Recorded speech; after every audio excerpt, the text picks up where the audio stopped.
Thank you very much, and thank you all very much for having me here. A special thanks to Nalin and the team from Tata Steel for convening this Tata Network Forum for the Eastern region, anchored around these Tata Sustainability Month celebrations. These gatherings truly are a testament to our abiding commitment to pursuing business in a sustainable way, in keeping with our values and our ethos of improving the quality of life of the communities we serve.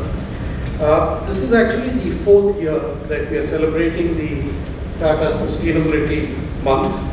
The month is celebrated in June every year, and really because of the fact that June 5th is the World Environment Day. That's the reason we picked on June.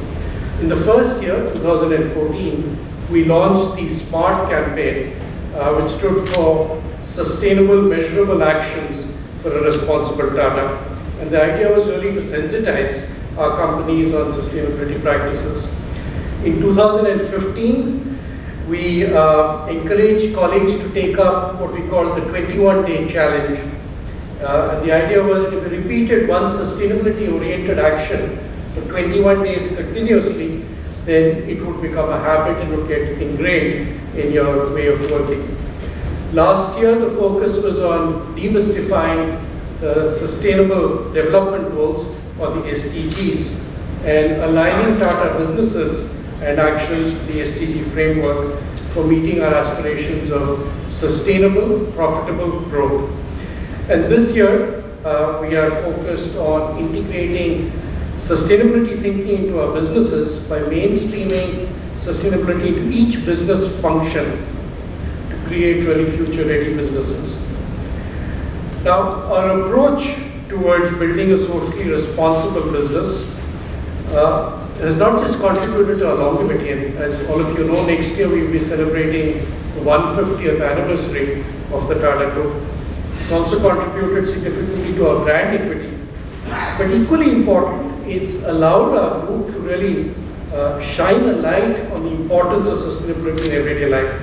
And this is something I'll touch upon in more detail a little later in the presentation, but it's something that we can all take pride in. I think in India, today as a corporate, we are one of the early movers who's really identified the importance of this particular subject, and I think the fact that all of you are in this room is testament to that. Sustainable development, if you go back to the origins of the term itself, this is really the late 80s, the Brundtland Committee report, and then the run-up to the Rio Earth Summit in 1992. And it's very nice to remember that in the run-up to Rio, you had what was called the Business Council for Sustainable Development. One of the members of that Business Council was, in fact, our chairman at that time. And this grouping is eventually what morphed into the World Business Council for Sustainable Development, of which we are also a member today. After the Earth Summit, we were one of the founding members. In fact, we were the principal donor for the creation of what used to be called the Environment Division at the Confederation of Indian Industry, or CII. Likewise, even on global environmental issues like climate change, we have been playing our role. I think as the global understanding of this issue, as the scientific evidence grew through the early to mid 2000s, our group really stepped up its activities to address this challenge. And you will recall this climate change policy, which is endorsed by the then group chairman, Mr. Ratan Tata, which was formally adopted by our group companies in 2008. And this mandated all our companies to, and I'm quoting, you can't see the text there, but it said we would measure our carbon footprint, we would be the benchmark in our respective segments of industry on carbon footprint, we would engage actively in climate advocacy, and we would incorporate a green perspective in all key organizational processes.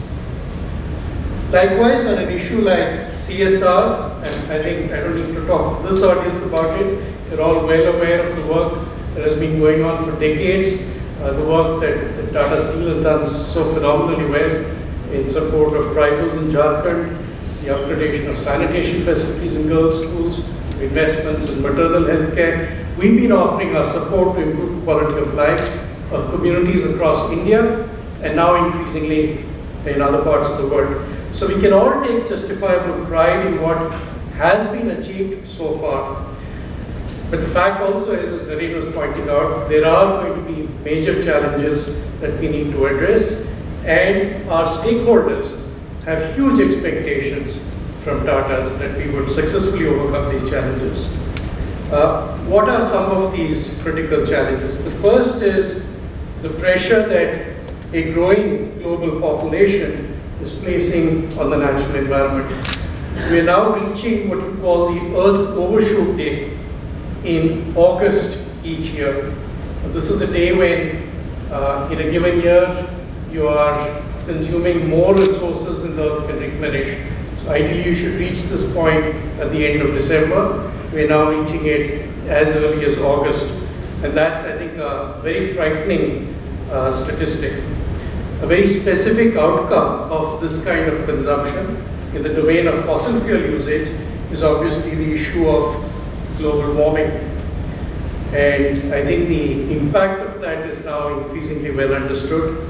Melting glaciers, sea level rise, inundation of low-lying geographies, changes in cropping patterns, and the spread of all kinds of diseases. If the Paris Climate Accord, which has been much in the news recently, is diligently followed through, we will still be on track for potentially a 2 degrees Celsius rise in temperature by the turn of the century. And that itself will still have significant adverse consequences for humankind. We need to do better, and we need to try and cap the temperature rise as close as possible to 1.5 degrees Celsius. And that will call for critical actions, including by large corporates such as Tata Group. And I think that's become even more critical in the last week after the announcement by the United States that they are potentially now withdrawing from the Paris Accord. Another significant challenge that humankind will face will be the pressure of urbanization on infrastructure and housing. And in particular, I think this number is not well understood. There will be, over the next decade, potentially 1 billion migrants around the world. The environmental degradation that gets created as a result of all these people moving into urban locations can be gauged from the fact that already a majority of the world's urban population lives in cities with air pollution levels that are at least 5 times higher than the prescribed WHO, World Health Organization guidelines prescribed. And it's sadly true that 10 of the top 20 most polluted cities in the world are unfortunately in India, as per the WHO's ambient air pollution database released in 2016. Now, these growing sustainability challenges have triggered increased stakeholder awareness and scrutiny. Governments around the world are responding to these challenges with a spate of legislations and regulatory actions. In India, these of course include the Securities Exchange Board, or SEBI's Directions on Business Responsibility Reporting, or BRR, and more recently, of course, the Corporate Social Responsibility, or CSR provisions of the Companies Act, which makes India, in fact, the first country in the world to legislate that all corporates that meet a size and scale test must deploy 2% of the net profit for CSR activities. Regulators around the world are also evaluating the extent to which corporates should accurately forecast and disclose to their investors and other stakeholders the vulnerability of their businesses to these sustainability challenges. The recent draft report of the Task Force on Climate-Related Financial Disclosure, you can see that Kaushik was part of the TCFT. You can see him there with Governor Mark Carney of the Bank of England, who chaired this task force. This is set up by the Financial Stability Board. And one of the recommendations is that businesses will need to disclose climate-related risks in their financial filings going forward. So I think going forward, it's going to become incumbent on all our businesses to disclose the risks that we face as a result of climate change. But this changing landscape has also seen the evolution of a more aware and conscious consumer stakeholder group.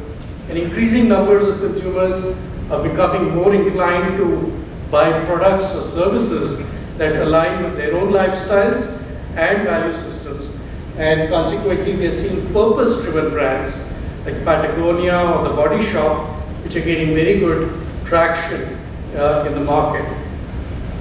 The net result of all of this is a new focus within the corporate world on what should be the appropriate model of sustainability, one that values both social capital and natural capital. And it is spurring, as Naren mentioned, innovation and the quest for new business opportunities in the sustainability space. So globally, Naren again talked about the example of Unilever. Leading companies are responding to these trends and placing sustainability at the heart of their business strategy. So in Unilever's case, the company has what they call the Unilever Sustainability Living Plan. And they seem to be deriving significant economic benefits from this. Just last week, there was a media report issued by the company that their sustainable brands grew 50% faster than the rest of their business and delivered more than 60% of Unilever's growth in the last year. Companies that recognize the opportunities proffered by these trends and that are able to respond with agility will not only be able to remain competitive in this changing environment and future-proof their businesses, but will also be well positioned to seize the business opportunities that get unlocked as a result. And we are seeing any number of market opportunities, whether it's solar power equipment, it's drip irrigation modules, electric vehicles. All of these are now coming forward as a result of the new focus on sustainability. And the good news is that at Tata's we are tracking these trends closely, and across many of our companies, important, worthwhile initiatives are being undertaken. So let me spend the next few moments talking about some of these initiatives, which I think all of us should be aware of. The first, and it starts with your general commitment, is the fact that we have adopted a group level sustainability policy.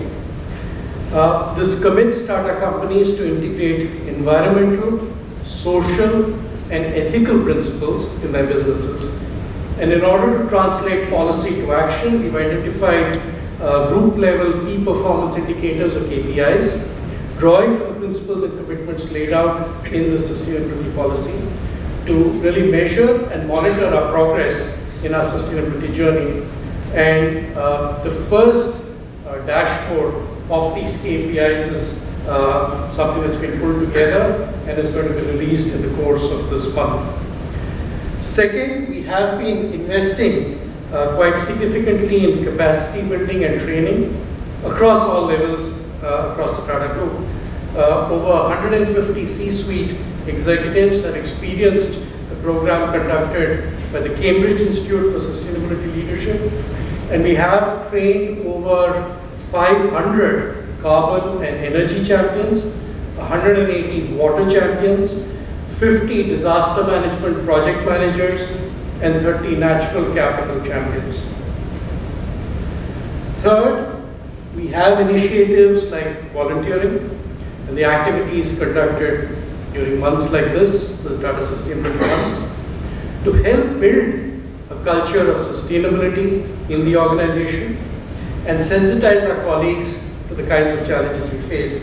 So Tata Engage, our volunteering program, is now India's largest corporate volunteering program. Last year we delivered over 1.2 million volunteering hours as a group in support of non-profits across India and other parts of the world. Through the Tata Sustainability Month, numerous campaigns have also been conducted on subjects like climate change, the Sustainable Development Goals, and so on.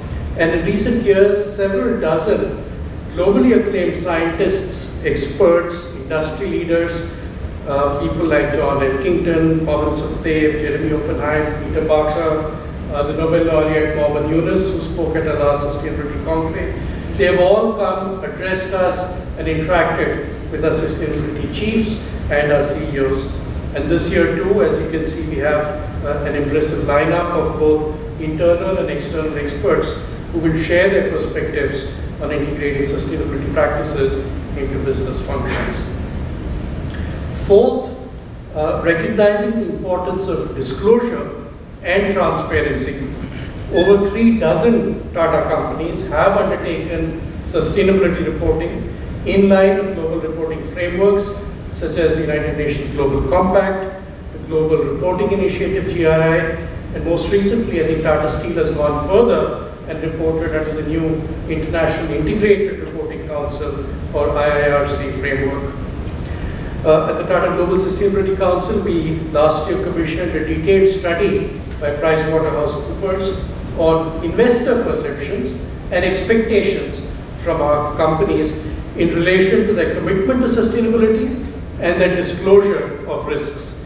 The results and the actionable recommendations from that study were shared with our CEOs and with our corporate sustainability heads. Finally, Tata companies are investing in cutting-edge technologies to future-proof their businesses in an environment of increasingly tighter environmental rules and regulations, and in order to leverage business opportunities. And this is evidenced in examples like Tata Steel's Hisarna